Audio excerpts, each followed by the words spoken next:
इस संसार में सुख और संतोष प्राप्त करने का मार्ग क्या है? त्याग करना या स्वीकार करना? ये एक शब्द पहेली है और जिसे समझ में आए उसके लिए एक सहेली है। देखिए, जिसे आप बदल सकते हैं उसे आप बदल दीजिए, जिसे आप बदल नहीं सकते उसे स्वीकार कर लीजिए, और जिसे स्वीकार भी नहीं कर सकते उसे स्वयं से अलग कर दीजिए। जैसे आपकी कोई आदत है जो आप बदलना चाहते हैं, बदल दीजिए।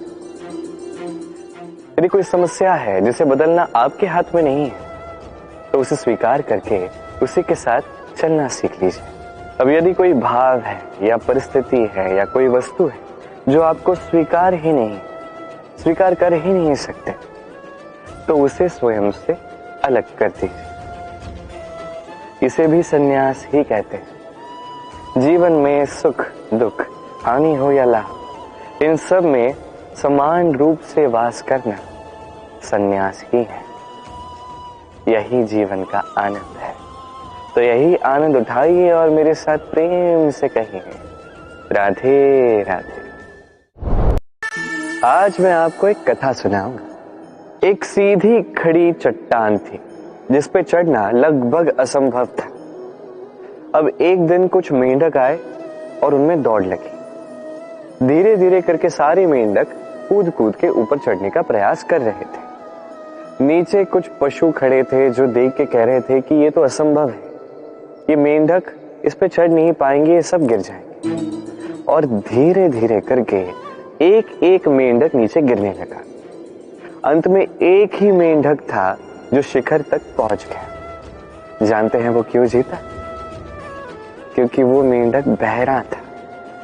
उसने किसी की बातें सुनी ही नहीं, उसने ठान लिया शिखर पे पहुंचना है और वो पहुंच गया। अब ये भी हमारे लिए एक अत्यंत अमूल्य सीख है।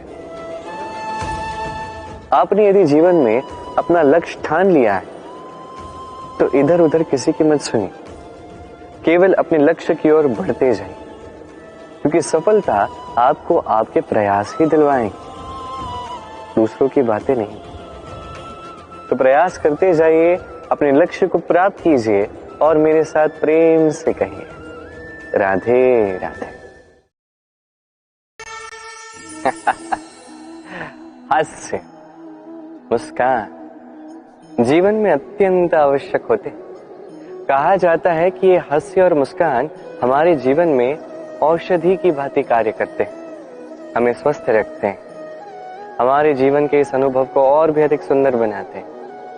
किंतु हर औषधि की भांति इसके साथ भी वही है। हर औषधि उचित समय पर, उचित मात्रा में और उचित प्रकार से ली जाती है।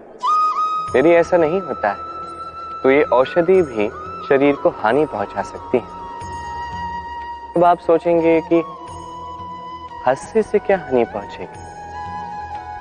यदि आप किसी और पर हंसते हैं तो हो सकता है उसके हृदय को ठेस पहुंच जाए, उसके भीतर का मित्र उसका अंत हो जाए और भीतर का शत्रु जाग जाए।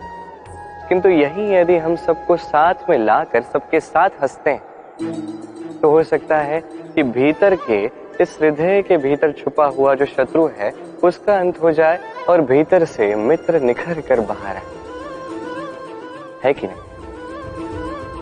अब आपको उदाहरण देता हूं।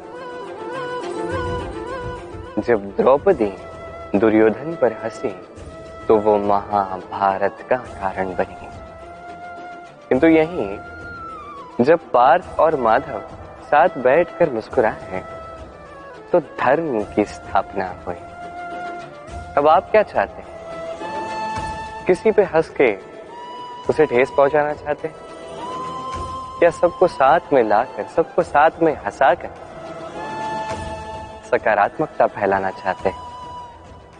निर्णय आपका। आइए और मेरे साथ प्रेम से कहिए, राधे राधे।